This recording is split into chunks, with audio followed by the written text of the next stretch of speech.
بعود الايام عليكم، رمضان كريم كده عليكم يا رب، يكون شهر كريم ومفترج علينا كلنا كده. ويا رب يلا ابو حميد، ويا رب كده تكون قدرت ان انت تعمل خلال الثلاث ايام اللي فاتوا كده عمليه تنظيميه لوقتك، كده امتى تذاكر امتى تظبط يومك. طبعا عملت جدول المسلسلات كويس. ها تمام يا عبد الرحمن؟ ها ست موناليزا عامله ايه يا عبد الرحمن؟ كويسه تمام ولا عين سحريه؟ ولا ده ولا ده، بتنام بتقضيها نوم؟ يا عم ماشي، نوم خير بدل مسلسلات وجع دماغ. ست موناليزا رسمي طبعا، مش طبعا تمام. كل سنه وانتم طيبين يا حبايبي، وبعود الايام عليكم يا رب. بالنسبه اللي ما حضرش يوم الاربعاء، بالنسبه للي ما حضرش يوم الاربعاء، احنا كنا خلصنا الدرس الاولاني وخواص المركبات السماويه خلصناها يوم الاربعاء على خير. كانت حصه امبارح تعويض للكلام ده. طب انا ما حضرتش لا هنا ولا هنا، ما جيتش ولا هنا ولا هنا. حضرتك الفيديو منزل عند حضرتك على اليوتيوب، حضرتك تقدر تتفرج عليه. في لقطه مهمه جدا اللي هي معرفه المركبات. يلا يا دكتور، معرفه المركبات القطبيه وازاي تتعرف على المركب القطبي. لقطه مهمه جدا من اللقطات الحلوه اللي انت لازم تسمعها عشان تعرف تتعامل بيها. تمام. النهارده هيبقى عندنا حاجه اسمها نظريات الرابطه التساوميه، وركز بقى مع بعض، لا نركز مع بعض. النهارده عندنا حاجه اسمها نظريات الرابطه التساوميه، ودي اهم حاجات بقى احنا عايزين نسمعها. عارف ان حضرتك صايم لين كده معايا، ممكن يكون بعض الناس اغلبهم اول درس اهو يبداوا، بنشوف اللي انت استيعابك ايه، هنجيب لك الحاجه بابسط الامور بس تحاول تركز معايا فيها. تمام. اهم حاجه في الدرس بتاعنا او الموضوع بتاعنا نظريات الرابطه التساوميه. نظريات الرابطه التساوميه هتكون نظريتين. نظريه اسمها نظريه الالكترونيه للتكافؤ، ونظريه اسمها رابطه التكافؤ. حلو الكلام؟ نظريتين هندرسهم مع بعض ونشوف العلماء على اساسها قدروا ان هم يفهمونا الرابطه التساوميه على اي اساس. طب هو ايه اللي خلى العلماء يعملوا نظريات للرابطه التساوميه يا شباب؟ ايه السبب يعني؟ ايه السبب ان هم عملوا نظريات؟ قال لك السبب الرئيسي في حاجه، في مفهوم حركه الالكترون. حركه الالكترون واحنا ما درسناها الترم الاولاني في النظريه الحديثه، لانها لها متغيرات. لو تفتكروا كده الالكترون كان له طبيعه اسمها طبيعه ايه؟ مزدوجه. يعني كلمه طبيعه مزدوجه يعني طبيعه موجيه وطبيعه ماديه. فتغيرات خواص الالكترون خلى العلماء يعملوا نظريات مختلفه. من ضمن النظريات دول النظريتين اللي احنا هنتكلم عليهم، اللي هي نظريه الالكترونيه للتكافؤ اللي هنسميها نظريه الثمانينيات، ونظريه رابطه التكافؤ. نبدا بالنظريه الاولى، وهي النظريه الالكترونيه للتكافؤ، واصحابها العالمان كوسل ولويس. تعال نشوف كده بتتكلم عليها ازاي. نظريات الرابطه التساوميه، نركز كده مع بعض يا حبايبي. نظريات الرابطه التساهميه. اول نظريه عندنا النظريه الاولى، نظريه الالكترونيه للتكافؤ. ونفتح كده كتاب مع بعض، يا اولاد علشان نشوف الدنيا معانا. هنفتح على صفحه 28. يلا يا باشا، يلا يا دكتور. النظريه الالكترونيه للتكافؤ. صحاب النظريه ديت يا اولاد ومؤسسين النظريه دول عالمان اسمهم، عالم انت سمعت اسمه في بدايه المنهج الترم ده اللي هو اسمه لويس، وضم عليه عالم اخر اسمه كوسل. العالمان دول قالوا ايه؟ ما قالوش جديد. يعني حضرتك لما احنا قلنا الرابطه التساوميه بتحصل بالفرض والاكتساب ولا بالمشاركه؟ بالمشاركه. طب بتشارك بكام الكترون؟ هل في فرد اساسي العدد الالكترونات بتشارك بيها؟ بتشارك بعدد من الالكترونات. طب ايه الهدف بمشاركتك دي؟ اللي انت عايز تكتمل مستوى الطاقه الاخيره. طب بيكتمل بكام؟ ب 8. عدا مع مين بيكتمل ب 2؟ مع الهيدروجين. هو الوحيد اللي بيحب يكتمل ب 2، انما اغلب العناصر بتحب تكتمل بكام؟ ب 8. انت قلت الكلام ده، الكلام اللي انت قلته ده هو نفسه اللي هم قالوه. يبقى النظريه بتاعت لويس ولويس اللي هي واصله لنا اللي احنا نعرفها، ان انا هدخل اعمل رابطه تساوميه عن طريق اللي انا اشارك، انت تشارك وانا اشارك. طب انت تشارك بكام الكترون وانا اشارك بكام الكترون؟ قال لك احنا هنشارك بالالكترونات مع بعض لحد ما نوصل لحاجه اسمها التركيب يا عم عبد الرحمن الثماني. التركيب الايه؟ يبقى انت بتشارك. ايه الهدف اللي انت بتشارك؟ وايه الهدف اللي انا بشارك؟ اللي احنا عايزين نوصل لحاله تشبع. ايه هو التشبع؟ التركيب الثماني. التركيب الايه؟ طب ليه قالوا التركيب الثماني؟ ما انت عارف ان اي مستوى بتحب تحدده بالمستوى الفرعي اس وبي، صح؟ طب مجموع الكترونات الاس والبي كام؟ بس عشان كده انا لو شبعت وصلت ل 8 يبقى انا شبعت، وصلت للاستقرار، وصلت لحاله من حالات الاستقرار. حلو الكلام؟ يبقى نظريه الالكترونيه التكافؤ بتسمى ايضا باسمها نظريه الثمانيات، او نظريه لويس وكوسل،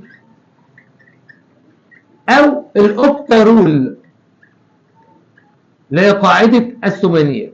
كل الكلام دوت هي قاعده صحيحه، يا اما نظريه الالكترونيه للتكافؤ، عايزك تركز معايا مش عايز كلام، يا اما نظريه لويس وكوسل، يا اما نظريه الثمانيات. وقلنا العلماء دول شرحوا الرابطه التساهميه وقالوا ان اي عنصرين داخلين يعملوا رابطه تساهميه مع بعض هدفهم فقد اكتساب ولا مشاركه؟ مشاركه، حتى يصلوا للتركيب الايه؟ الثماني. التركيب الايه؟ طب نص النظريه بيقول ايه؟ بدأ بكلمه بخلاف كل من الهيدروجين والليثيوم والبريليوم تميل جميع العناصر إلى الوصول للتركيب الثماني حتى تستقر. بتميل جميع العناصر اللي هتوصل للتركيب الايه؟ الثماني، اللي مستوى الطاقه الخارجي بتاعها عشان يحصل عمليه ايه؟ استقرار. وده امر طبيعي احنا كلنا عارفينه. يعني مثلا مثال بسيط قوي، لما نيجي نتكلم على بعض الجزيئات كده اللي بينطبق عليها نظريه الثمانيات. مثال لغاز ثاني اكسيد الكربون. احنا اتفقنا يا اولاد دايما اي مركب فيه عنصر الكربون، فالكربون بيتعامل معامله الذره الايه؟ ذره مركزيه. حد فاكر مين الذرات المركزيه التي لا تحتوي على ازواج حره؟ مين هي الذرات المركزيه التي لا تحتوي على ازواج حره؟ كربون، هيدروجين قلنا لا، كربون، ألمونيوم ماشي، سيليكون، بريليوم، برون. ممتازه. هم دول الخمسه اللي بيشتغلوا ذرات مركزيه ولا يحتوي على ازواج حره. واحد يقول لي عن الهيدروجين لا يحتوي على ازواج حره ولا لا؟ اقول له لا يحتوي على ازواج حره بس ما بيشتغلش ذره مركزيه. انا كلامه كان واضح. من هي الذرات المركزيه التي لا تحتوي، يعني تشتغل وظيفه واحده ولا وظيفتين؟ ايه وايه؟ ذره مركزيه وما عندهاش ازواج حره. حلو الكلام؟ طيب غاز ثاني اكسيد الكربون زي ما انت عارف انا هشتغله كده كذره مركزيه. حلو الكلام؟ وادي عندي كام ذره اكسجين؟ ذرتين. تمام. طب الكربون عدده الذري 6. انا بتكلم على جزيء ينطبق لنظريه الثمانيات، لان مش كل الجزيئات تنطبق عليها نظريه الثمانيات. انا بتكلم على جزيء ينطبق عليه نظريه الثمانيات. عدد الذري 6 والاكسجين عدد الذري 8. لو انا هوزع الكربون هيوزع بالنسبه لمين يا ولاد؟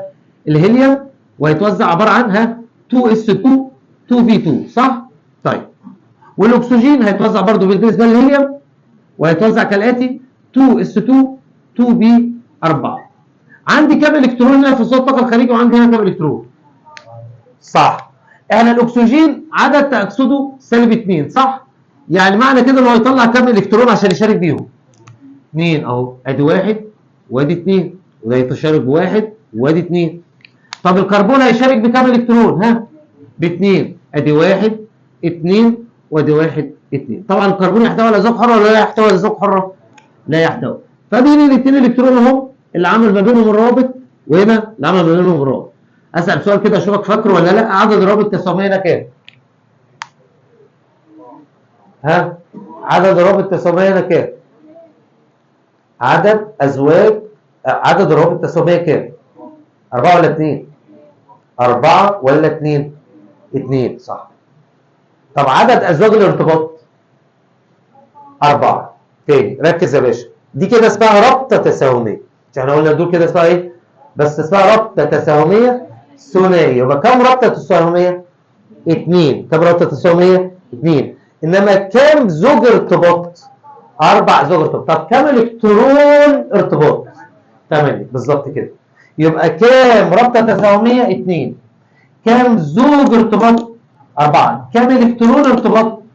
طيب كام الكترون حر على الذره المركزيه؟ 0. كام الكترون حر موجود في المركب؟ 8. كام زوج الكترون حر موجود في المركب؟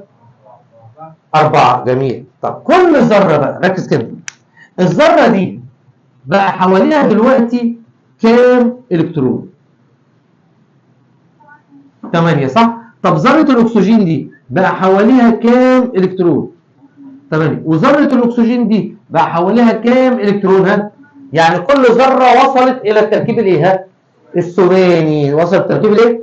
اذا كل ذره من الذرات دي بخلاف العناصر اللي هو قالها وصلت للتركيب الثماني. يبقى اذا هذا المركب يخضع ام لا يخضع لنظريه الثمانيات؟ يخضع لنظريه الثمانيات. شايف الكلام ده؟ يخضع ليه؟ لان كل ذره من ذراته طيب هنعمل واحده ثانيه وتقول لي تخضع ولا لا تخضع. ركز كده معايا. مركب تاني اسمه بي سي ال 3 والبي على الذره 15 والكلور 17. ها مين الذره المركزيه هنا يا ولاد؟ ها مين يقول لي مين الذره المركزيه؟ قلنا بنعرف الذره المركزيه ازاي؟ ها قلنا بنعرف الذره المركزيه ازاي؟ ها بنجيب عدد التأكسد اللي هي اعلى عدد تأكسد، اعلى عدد روابط تساويه طالعه منها. طب الفوسفور عدد تأكسده يبقى كام؟ والكلور 1. يبقى مين اعلى عدد تأكسد؟ يبقى هو الذره المركزيه. هو الذره ليه؟ حلو جميل. هنوزع صح؟ لما هتوزع هتلاقي في كام الكترون في وسط الطاقه الخارجي للفوسفور، ولما توزع هتلاقي في كام الكترون خاص بالكلور؟ 7. حلو. هناخد الثلاث ذرات ونحطهم على الثلاث جوانب بالنسبه للفوسفور. ادي الذره الاولى وادي الذره الثانيه وادي الذره الثالثه صح؟ كل ذره من الذرات المرتبطه هتشارك بكام الكترون؟ بواحد صح؟ ادي واحد ادي واحد ادي واحد. فيها مشاكل؟ طيب اذا الفوسفور هيشارك قدامها كام الكترون؟ ها بواحد بواحد بواحد صح كده؟ هنا كل 2 الكترون هيحصل لهم عمليه تكوين ايه؟ ها رابطه رابطه رابطه. طب الفوسفور هيبقى له كام الكترون حر يا ولاد؟ صح. والكلور هيبقى له كام الكترون حر؟ 6 صح. وهنا برضو 6 الكترون حر وهنا برضو 6 الكترون حر. طيب اسال بقى، انا رسمته قدامك اهو، هل هذا المركب يخضع لنظريه الثمانيات؟ كل عنصر من العناصر الموجوده لازم يبقى حواليه 8. ماشي؟ يلا ده حواليه 8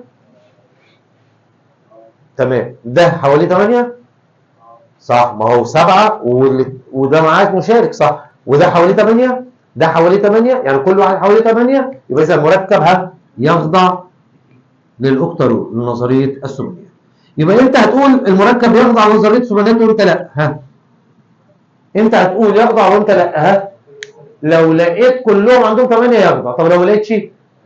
طيب بص على المركب ده كده وقول لي يخضع ولا لا. انا هرسمه جاهز اتش وكلور اهو، ده رمز الاتش سي ال يا ولاد. ها المركب ده يخضع ولا لا يخضع؟ ها يخضع ولا لا يخضع؟ ها يخضع. عارفين ايه السبب؟ انا عارف انت قلت لا يخضع ليه؟ عشان الهيدروجين مش عامل 8 بس كلور عادل صح؟ بس هو حذرني منه ولا لا؟ ما طالما هو اداني تحذير له وقال لي بص بخلاف فلان وفلان، يعني هو مبلغني بخلاف الهيدروجين والليثيوم والبريليوم العناصر دي ما بتعملش نظريه ثمانيات. بص على اي حد غيرها. شو قال لي؟ قال لي ما تبصش عليهم. ما انا بقول لك ما تبصش عليهم. يعني انا محذرك منهم. انت امتى كنت تقول المركب لا يخضع؟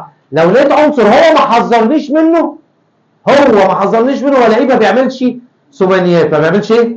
انما المركب ده يخضع ولا لا يخضع؟ يخضع ازاي والهيدروجين عنده 2؟ لان هو قالوا لي في النظريه. ما في الكلام ده طالما بلغني بيه في النظريه يبقى يعني مثلا بي سي ال 2 عامله كده اهو.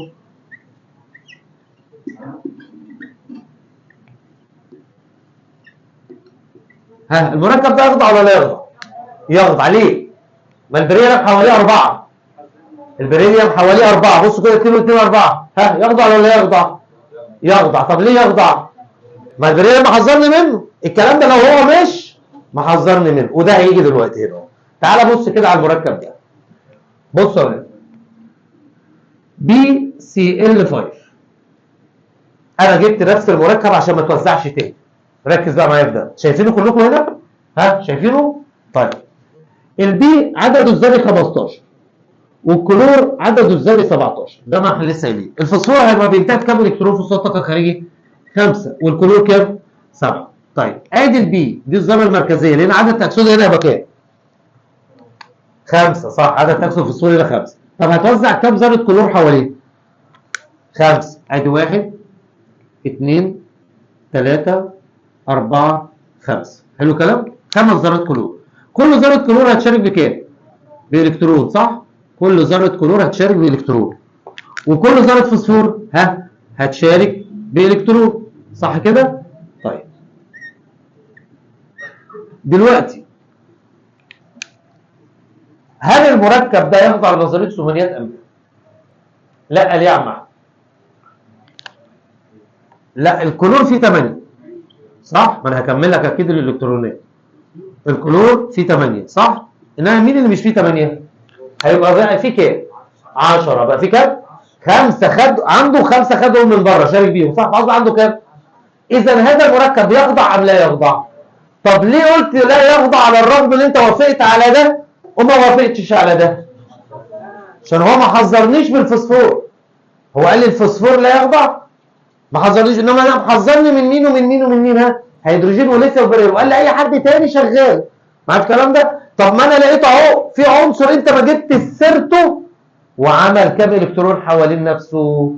10. يبقى بالتالي في مركبات ممكن تستقر بس ما تستقرش ب8، ممكن تستقر باكتر من 8 وفي اللي هيستقر باقل من 8. مع الكلام ده؟ يبقى اذا ده عيب من عيوب نظريه الثمانيات، وده عيب من عيوب. بصوا كده على عيوب نظريه الثمانيات. عيوب نظريه الثمانيات: اول حاجه ان هو لم يستطع تفسير الترابط في كثير من الجزيئات على اساس قاعده الثمانيات، زي ما لسه هشرح لك دلوقتي. قايل لك ان في مركب ممكن ما تلاقوش عامل تركيب ثمانيات. واحد تاني، وهعرفك ازاي تجيب الحاجه من غير ما ترسم. بص كده، المركب اللي عامل ليه الدور مركب اسمه SF6. انت عايز تعرف المركب ده، ركز معايا في الطريقه اللي هديها لك، طريقه حلوه قوي، كله ركز معايا فيها والله، مش هخليك ترسم خالص. عايز تعرف المركب ده يخضع لنظريه ثمانيات ولا لا، صح؟ يلا يا باشا، روح على الذره المركزيه. عينيك دايما على الذره ليه؟ طيب مين الذره المركزيه؟ الكبريت. طب عدد تأكسدها كام؟ صح، ركز كده معايا. طب الكبريت عنده ذري 16، اكيد هيديك العدد الذري بتاعه. لو وزعت هيبقى كام الكترون في مستوى الطاقه الخارجي؟ حلو، يبقى عدد تأكسدها كام؟ وعدد الكترون مستوى الطاقه الخارجي كام؟ عدد تأكسدها كام؟ وعدد الكترونات مستوى طاقتها الخارجي كام؟ اجمع الاثنين مع بعض جابوا 8. اذا هذا مركب لا يخضع. يبقى تعرف منين المركب ده هيخضع ولا لا يخضع من غير ما اخليك ترسم والله. ركز معايا اهو يا طلطين. تاني اروح اعمل ايه في الذره المركزيه؟ اروح اعمل ايه في الذره المركزيه؟ ركز معايا عشان اهربك من التعب اللي هيعمله لك بطرق سهله. اعمل ايه في الذره المركزيه؟ اروح اجيب عدد تأكسدها. اروح اجيب ايه؟ عدد تأكسدها. حلو الكلام. وبعد كده اجمع عليها ايه؟ الكترونات غلاف التكافؤ. الكترونات ايه؟ يعني بعد ما اوزع يا جنى هوزع يديني العدد الذري وهوزع. اشوف الكترونات غلاف التكافؤ ب6 وعدد التأكسد اللي انا جبته 6. 6 و6 بس كده اهو. عارف الكلام ده؟ يبقى لا يلا. طب يلا BCl3 والبي عدده الذري 5. هذا المركب يخضع ام لا يخضع؟ يلا اشتغل كده. البي عدد تأكسدها كام؟ البي عدد تأكسدها كام؟ 3. حلو، يبقى انا معايا عدد تأكسد في جيبي اهو. تمام، وزع. هيتبقى كام الكترون في مستوى الطاقه الخارجي؟ 3. معايا الكلام ده؟ ما انا هوزع الخمسه ايات 2 5 مع 2 3. طيب بعد ما يتوزعوا 2 3 عندي كام الكترون في مستوى الطاقه الخارجي؟ وعدد تأكسد كام؟ 3 و3 6. هل جاب 8؟ لا. هل البروم من العناصر اللي حذرني منها؟ لا، هو حذرني من مين ومن مين ومن مين بس؟ هيدروجين وليثيوم. يبقى بالتالي المركب ده هنا لا يخضع. معايا الكلام ده؟ في طريقه ثانيه برضه تعرفك ان كان المركب دوت يخضع ولا مش يخضع.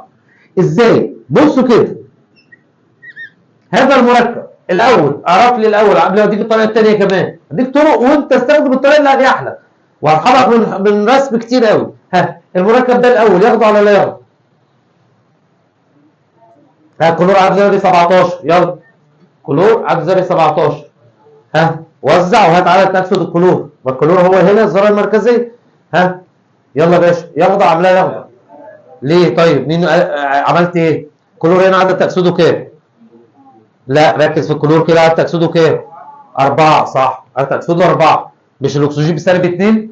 صح. والكلور هنا هيبقى طالما في مركب اكسجين يبقى بقول لنا عدد تأكسده بالموجب. يبقى عدد تأكسده كام؟ وعنده كام الكترون في مستوى الطاقه الخارجي؟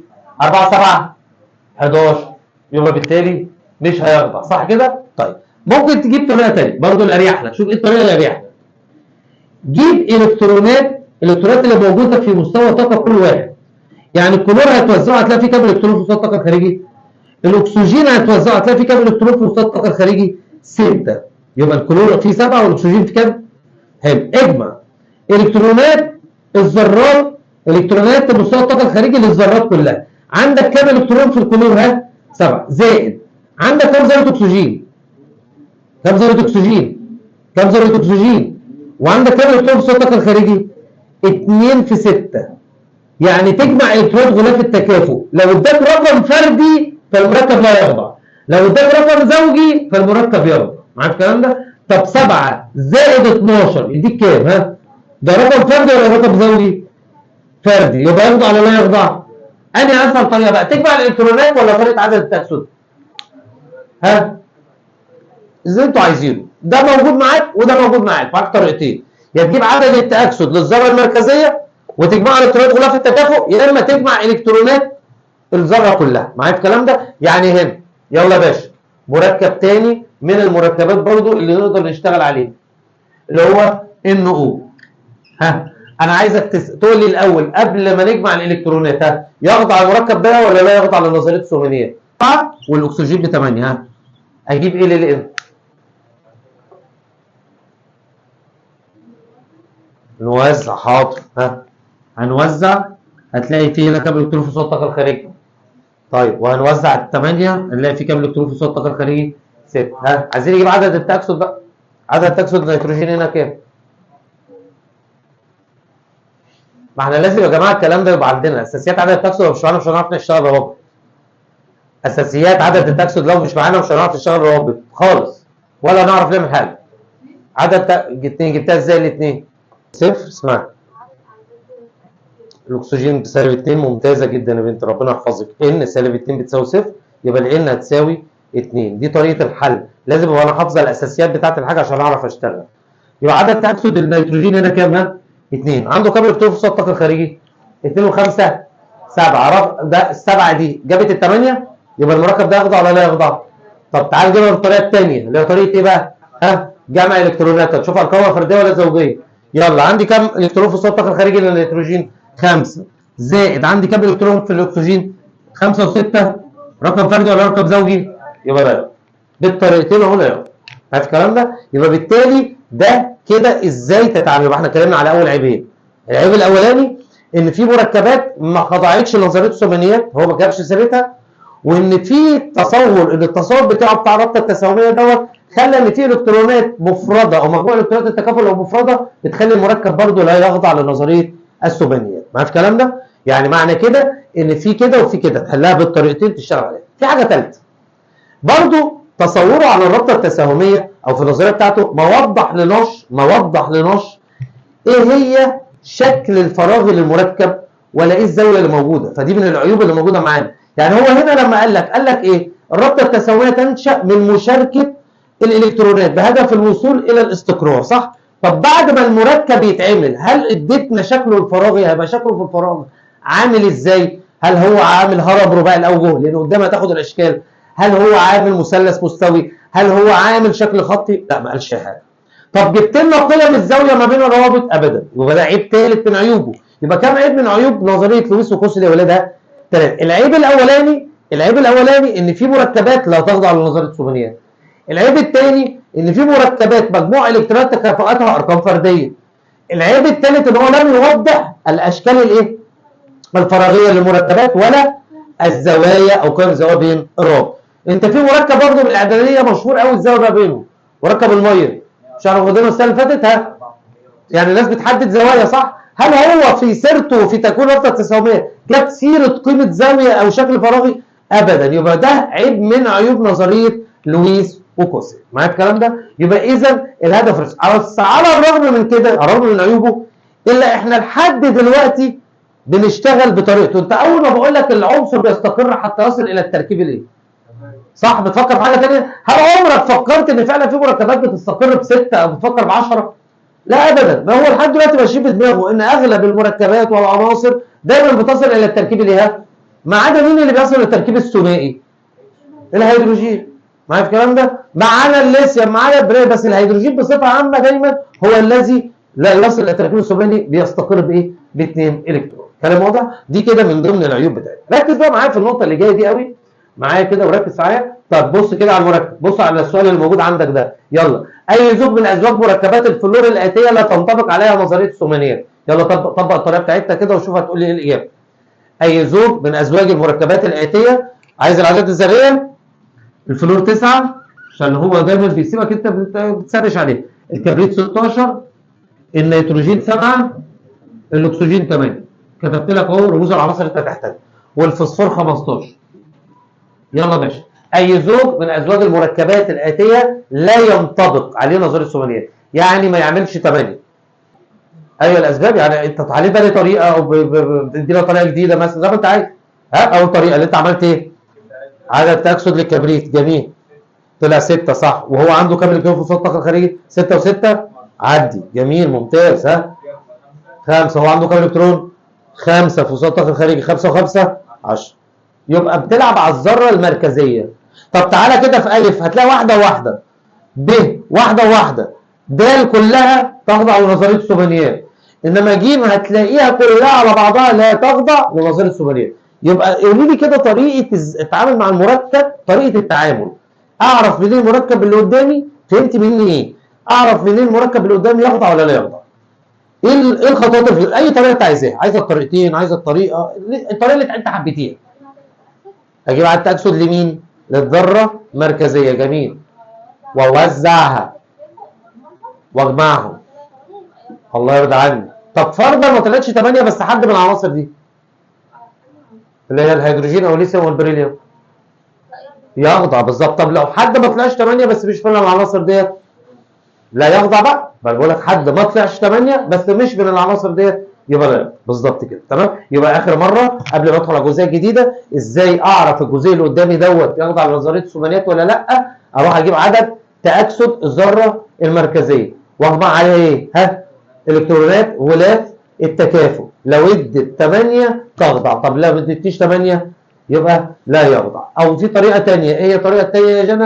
ان انا اجمع الكترونات غلاف التكافؤ لجميع الذرات، لجميع الذرات. وبعد كده اعمل ايه؟ بعد كده اروح اشوفها، لو رقم فردي يبقى لا يخضع، لو رقم زوجي يخضع. بس الطريقه الثانيه احيانا ممكن تديك ارقام زوجيه وتقول يخضع، هو في الاصل لا يخضع. فافضل طريقه تديك الاقناع ان انا تبع الثمانيات ولا مش تبع الثمانيات، الذره المركزيه، حساب الذره المركزيه. تمام. طب تعالوا نروح بقى على الجزئيه الثانيه ونركز كده مع بعض على السبوره. والطريقه اسمها ازاي ارسم مركبات بطريقه لويس للجزيئات والايونات بالنسبه لو عندك ذره مركزيه واحده. طبعا الطالب هيبص على الجدولين دول هيستصعب الامور قوي، على الرغم ان احنا مدينا طرق، بس برضه احنا لازم نشرح طريقه كتاب المدرسه اللي بتحسب الكلام ده. ركز كده معايا. حد عايز سبوره؟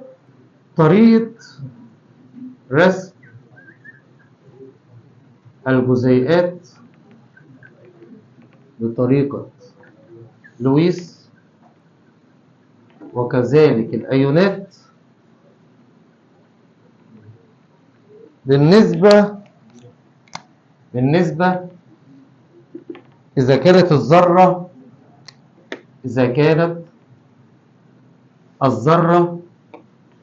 المركزية واحدة. يعني لو كانت الذرة المركزية اللي عندك واحدة، يعني دي طريقة حساب خاص بطريق لويس، بس الشرط الاساسي ان الجزيء او المجموعه الذريه بتاعتك يبقى عندها ايه؟ ذره مركزيه واحده. يعني الكلام اللي انا هقوله ده هل ممكن يخضع لهذا الايون؟ اللي انا هعمله دلوقتي يخضع لهذا الايون؟ عشان اشوفك بس انت فاهم من العنوان حاجه؟ لا. ليه؟ عشان الذره المركزيه كام؟ ذرتين. لا مش هاخد على ده، انا هشتغل على اي جزيء عنده. يعني كل الطرق اللي احنا هنتكلم بتاع السبوره النهارده دلوقتي هي بتاعت ايه؟ المركبات اللي الذره المركزيه بتاعتها ايه؟ واحده بس. كلام واضح؟ طيب تعالى نشوف. ركز كده معايا علشان تشتغل. عشان تفهم الكلام ده لازم تفهمه على هيئه مثال، على هيئه مثال تقدر تشتغل معاه بيه وتتعامل معاه بيه. ركز كده معايا. NH3. ركز كده معايا. بس يا شباب، عرفتك انت في بدايه الباب ازاي ترسم وازاي تتعامل وازاي وازاي وازاي، ولكن هو عايز يعلمك طرق اخرى لحساب عدد الازواج الحره الكليه للمركب، عدد الكترونات الارتباط الكليه للمركب. الحمد لله انت متهيألي تقدر دلوقتي من قبل ما نشتغل تعرف عندي كام الكترون ارتباط من خلال حساب عدد التاكسون، ولكن هو عايز يديك بعض الطرق برضو عل وعسى ان انت ممكن تكون محتاجها ولا حاجه. بص يا باشا، هندي الاول رموز فرديه، رمز اسمه ايه ورمز اسمه بي. الرمز ايه ده يعبر عن ايه والرمز بي ده يعبر عن ايه.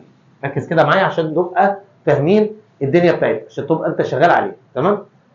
الايه هو عباره عن مجموع الكترونات غلاف التكافؤ لجميع ذرات المركب. طبعا الكلام ده لازم يكون مصحوب بالاعداد الذريه يا ولاد، لازم الكلام ده يكون مدرج بالاعداد الذريه. يبقى الايه هي عباره عن ايه؟ مجموع الكترونات غلاف التكافؤ لجميع الذرات. طب تعالى نشوف كده نطبق الايه كده شويه. هنعمل ايه عشان نطبق الايه؟ لازم نعمل عمليه ايه؟ توزيع. التوزيع هيخلي الهيدروجين في نهايته كام الكترون والهيدروجين في نهايته كام الكترون؟ طيب انا عايز اجمع الكترونات غلاف التكافؤ لجميع ذرات المركب. مين يجمعها لي؟ النيتروجين عنده كام؟ 5 زائد الهيدروجين عنده كام؟ 1 بس هو كام؟ يبقى 3 في 1 يبقى عنده كام الكترون دلوقتي؟ يبقى 8 الكترون. دي مجموع الكترونات ايه؟ غلاف التكافؤ اللي هي رمزها ايه؟ الايه. ركز كده معايا.